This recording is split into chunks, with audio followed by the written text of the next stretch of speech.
الحمد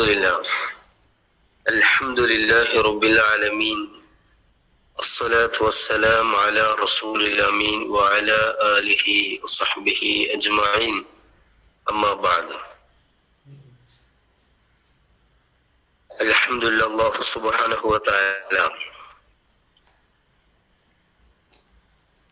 നമ്മുടെ മേൽ നിർബന്ധമാക്കിയ സുബ്ഹ് നമസ്കാരം അള്ളാഹുവിന്റെ ഭവനത്തിൽ വെച്ചിട്ട് ജമാഅത്തായി നിർവഹിക്കാൻ സാധിച്ചു.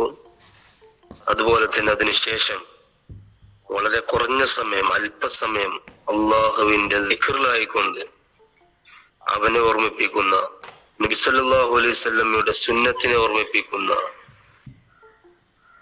ആ ഒരു ഇരിപ്പിടത്തിൽ നമുക്ക് ഇരിക്കാനും സാധിച്ചു. അൽഹംദുലില്ലാഹ്. ഒരു ഹദീസിന്റെ ആശയത്തിൽ വരുന്നുണ്ട്, അബൂ ഹുറൈറ റളിയല്ലാഹു അൻഹുവിൽ നിന്ന് നിവേദനം, അള്ളാഹുവിന്റെ റസൂൽ സ്വല്ലല്ലാഹു അലൈഹി വസല്ലം അരുളുന്നു, ഒരു വിശ്വാസിയുടെ മരണാനന്തരം അവനോട് ചെന്നു ചേരുന്ന സുഹൃതങ്ങൾ ഇവയാണ്. അതിലൊന്ന് താൻ പഠിപ്പിക്കുകയും പ്രചരിപ്പിക്കുകയും ചെയ്ത വിജ്ഞാനമാണ്. രണ്ട്, പിന്നിൽ ബാക്കി വെച്ചു പോയ സച്ചരിതനായ സന്താനം.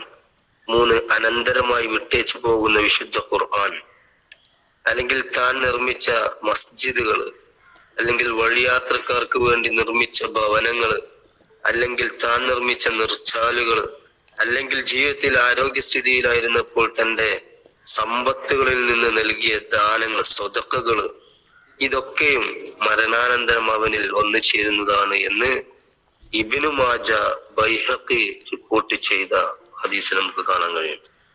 സഹോദരന്മാരെ, സഹോദരിമാരെ, ഈ ഒരു ഹദീസിൽ നിന്ന് നമ്മൾ സുപരിചിതമായ ഒരു ഹദീസാണ്. മദ്രസകളിലും അതുപോലെ തന്നെ മറ്റു ഖുതുബകളിലൊക്കെ നമ്മൾ കേട്ടുകൊണ്ടിരുന്ന ഹദീസാണിത്. ഇതിന്റെ ആശയം നമുക്ക് എല്ലാവർക്കും അറിയാം. ഒന്നുകൂടി ഓർമ്മപ്പെടുത്തുകയാണ്. അല്ലാഹു സുബ്ഹാനഹു വ തആല നമുക്ക് എല്ലാവർക്കും തൗഫീഖ് നൽകി അനുഗ്രഹിക്കുമാറാവട്ടെ. ഈ ഹദീസിന്റെ ആശയത്തില് നമുക്ക് മനസ്സിലാവുന്നത്, നമ്മുടെ അമലുകളുടെ പ്രതിഫലം എന്ന് പറയുന്നത് നാളെ ആഖിറത്തിൽ ഒരാളുടെയും ജീവിതകാലവുമായി മാത്രം ബന്ധപ്പെട്ടതല്ല, മറിച്ച് മരണശേഷം അയാളിലേക്ക് ചെന്നെത്തിക്കൊണ്ടിരിക്കുമെന്നും ഈ ഹദീസ് നമ്മളെ പഠിപ്പിക്കുന്നുണ്ട്. ഒരു ദുനിയാവിന്റെ ജീവിതത്തിൽ മാത്രം നമുക്ക് ഉപകരിക്കുന്ന ഒരു ഇതല്ല അമലുകളുടെ പ്രതിഫലം എന്ന് പറയുന്നത്. അതിൽ ഒന്നാമത്തേത് നമുക്ക് പറയുന്നത് ഉപകാരപ്രദമായ വിജ്ഞാനമാണ്, നാഫിയായ ഇൽമാണ്. ഇൽമൻ നാഫിയ. നമ്മൾ സാധാ ദുആ ചെയ്യാറുണ്ടല്ലേ, അല്ലാഹുമ്മ ഇന്നാ അസ്അലുക ഇൽമൻ നാഫിയ വഅമലൻ മുതഖബ്ബല വറിസ്ഖൻ ത്വയ്യിബ. ഈ ദുആ നമ്മൾ എല്ലാവരും ചെല്ലാറുണ്ടല്ലോ. അതുപോലെ തന്നെ ഓരോരുത്തരുടെയും വ്യക്തിപരമായ ബാധ്യതയാണ് അറിവ് സമ്പാദിക്കുക എന്നുള്ളത്, അല്ലെ? ഓരോ മുസ്ലിമത്തിനും ഓരോ മുസ്ലിമിനും അറിവ് സമ്പാദിക്കുക എന്നുള്ളത് ഫർളാണ് എന്ന് അള്ളാഹുവിന്റെ റസൂൽ കരീം സ്വല്ലല്ലാഹു അലൈഹി വസല്ലം മറ്റൊരു ഹദീസിലൂടെ നമുക്ക് പഠിപ്പിച്ചു തരുന്നത്. അതുപോലെ തന്നെ വിജ്ഞാനത്തിന് വേണ്ടി ആ മാർഗത്തിൽ ഇറങ്ങിത്തിരിക്കുന്നവന് അള്ളാഹു അനായാസം എത്രത്തോളം എന്നാൽ സ്വർഗപ്രാപ്തിക്ക് സൗകര്യമൊരുക്കുമെന്നാണ് നബി സല്ലല്ലാഹു അലൈഹി വസല്ലം നമ്മളെ പഠിപ്പിച്ചു തരുന്നത്.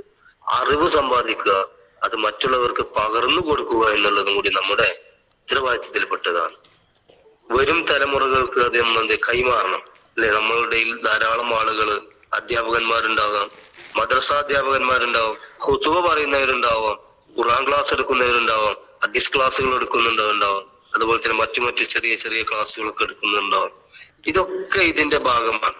നമുക്കറിയാവുന്ന ഇൽമുകൾ മറ്റുള്ളവർക്ക് പകർന്നു കൊടുക്കുക, ഇതൊക്കെ നാളെ ആഖിറത്തിലേക്കുള്ള ഒരു മുതൽക്കൂട്ടാണ്.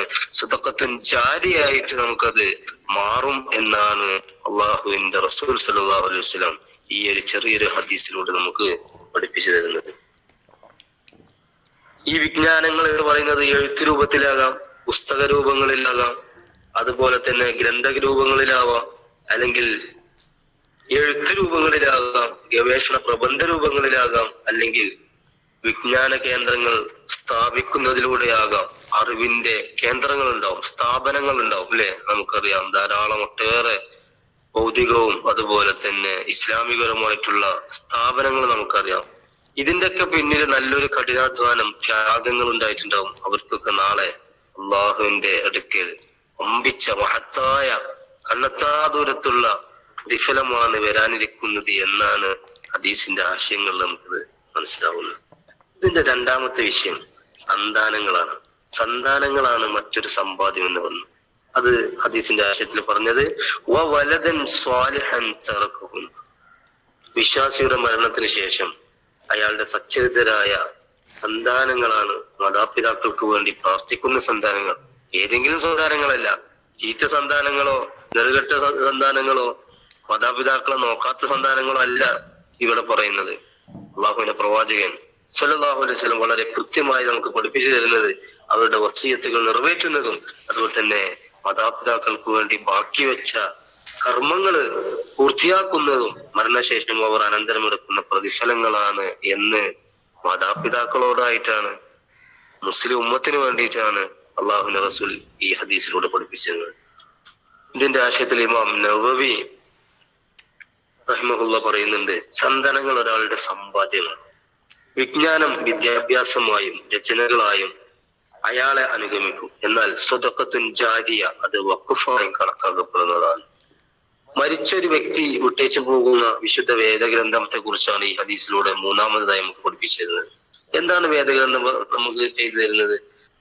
അത് ഖുർആനിന്റെ ഭാഷയും വ്യാഖ്യാനവും ഒക്കെ നമ്മൾ ഉൾപ്പെടുന്ന ടെക്സ്റ്റുമാകാം. നമ്മൾ ധാരാളം തഫ്സീറുകൾ വായിച്ചിട്ടുണ്ടാവും, ഖുർആന്റെ അർത്ഥങ്ങൾ പഠിച്ചിട്ടുണ്ടാവും, ഹിഫ്ളുകൾ പഠിച്ചിട്ടുണ്ടാവും, ഖുർആൻ പാരായണങ്ങൾ നമ്മൾ ഒട്ടേറെ ഒരു ദിവസം വൈകുന്നേരവും രാത്രിയും സുബഹിന്റെ ശേഷമൊക്കെ ഓതിയിട്ടുണ്ടാവും. ഇതൊക്കെ നാളെ വിശുദ്ധ ഖുർആൻ നമുക്ക് എന്താവും? അത് തെളിവായിട്ട് വരും, അള്ളാഹുവിന്റെ മുമ്പിൽ സാക്ഷിയായിട്ട് വരും. ഈ കാര്യങ്ങൾ നമ്മൾ ശ്രദ്ധിക്കുക. ഇതും സ്വതക്കത്തുൻ ജാരിയയിലെ പെട്ടതാണെന്നാണ് അള്ളാഹുവിന്റെ റസൂൽ സല്ലല്ലാഹു അലൈഹി വസല്ലം ഈ ഹദീസിലൂടെ പഠിപ്പിച്ചു തരുന്നത്. അപ്പൊ ഈ ഒരു അർത്ഥത്തിൽ അതിനുശേഷം നമുക്ക് ആ ഖുർആൻ എന്ത് ചെയ്യാം? പള്ളിയിലേക്ക് വഖഫായിട്ടോ അല്ലെങ്കിൽ മറ്റു കാര്യങ്ങളിലൊക്കെ നമുക്ക് ഉപയോഗിക്കാം. ഈ കാര്യങ്ങൾ നമ്മൾ മനസ്സിലാക്കുക. അതുപോലെ തന്നെ പള്ളി നിർമ്മാണം, അല്ലെ, ധാരാളം ആളുകൾ പള്ളിക്ക് വേണ്ടിയിട്ട് സ്വതക്കുകൾ കൊടുത്തിട്ടുണ്ടാവും. അതുപോലെ തന്നെ നീർച്ചാലുകൾ ഉണ്ടാക്കാനും കുളങ്ങൾ ഉണ്ടാക്കാനും നമ്മുടെ സ്ഥലങ്ങൾ വഖഫ് ചെയ്യാന് മദ്രസയ്ക്ക് വേണ്ടി പള്ളികൾക്ക് വേണ്ടി തുടങ്ങിയ മന്ദിരങ്ങൾ ഉണ്ടാക്കിയിട്ടുണ്ടാവും, കിണറുകൾ ഉണ്ടാക്കിയിട്ടുണ്ടാവും. ഇങ്ങനത്തെ ഈ കാര്യങ്ങളൊക്കെ സ്വതക്കത്തുൻ ജാരിയാണ്, സ്ഥായിയായി നിലനിൽക്കുന്ന ദാനധർമ്മങ്ങളാണ് എന്നാണ് ഹദീസിന്റെ വെളിച്ചത്തിൽ നമുക്ക് പഠിപ്പിച്ചു തരുന്നത്. ഉമർ ഇബ്നുൽ ഖത്താബ് റളിയല്ലാഹു അൻഹു തനിക്ക് ഖൈബറിൽ പതിച്ചു കിട്ടിയ ഫലപുഷ്ടമായ ഭൂമി പ്രവാചകന്റെ മുമ്പിൽ സമീപിച്ചിട്ട് പറഞ്ഞു, അല്ലയോ പ്രവാചകരെ, ഞാൻ ഈ ഭൂമി എന്താണ് ചെയ്യേണ്ടത്? പ്രവാചകൻ പറഞ്ഞു, നിന്റെ ഉടമസ്ഥതയിലായിക്കൊണ്ട് തന്നെ നീ എന്ത് ചെയ്യാ, അതിലുള്ള വിഭവങ്ങൾ നീ മറ്റുള്ളവർക്ക് ഫ്രീ ആയിട്ട് ദാനമായിട്ട് നീ കൊടുക്കണം. അതിനുള്ള വരുമാനങ്ങള്, അതുപോലെ തന്നെ മറ്റു കാര്യങ്ങൾ, ഫലപുഷ്ടങ്ങള്, ഫലങ്ങള്, കായ്ക്കനികൾ, ഇതൊക്കെ നീ എന്ത് ചെയ്യാ, മറ്റുള്ളവർക്ക് വേണ്ടി നീ കൊടുക്കുക. നാളെ ആഖിറത്തിൽ നീ മുന്നേറാൻ കഴിയും എന്നാണ് അള്ളാഹുവിന്റെ റസൂൽ സല്ലല്ലാഹു അലൈഹി വസല്ലം ഉമർ ഇബ്നുൽ ഖത്താബ് റളിയല്ലാഹു അൻഹുവിനോട് പറഞ്ഞു. നമുക്ക് ഈ ഹദീസിൽ നിന്നും മനസ്സിലായത്, ജീവിതകാലത്തും ആരോഗ്യാവസ്ഥയിലും തന്റെ സമ്പത്തിൽ നിന്ന് നൽകിയ ദാനധർമ്മങ്ങളുടെ പുണ്യവും അതുപോലെ തന്നെ മരണാനന്തരം തുടർന്നും ലഭിച്ചു കൊണ്ടേയിരിക്കുമെന്നാണ് അള്ളാഹുവിന്റെ റസൂൽ സല്ലല്ലാഹു അലൈഹി വസല്ലം ഈ ഹദീസിലൂടെ നമുക്ക് പഠിക്കുന്നു. അതുകൊണ്ട് സഹോദരന്മാരെ, സഹോദരിമാരെ, നമ്മൾ ഈ കാര്യം മനസ്സിലാക്കുക. മരണം എത്തുന്നതിന് മുമ്പ് നമ്മുടെ ഈ വളരെ കുറഞ്ഞ കാല ദുനിയാവ് ജീവിതം നമ്മൾ അത് ഉപയോഗപ്പെടുത്തുക.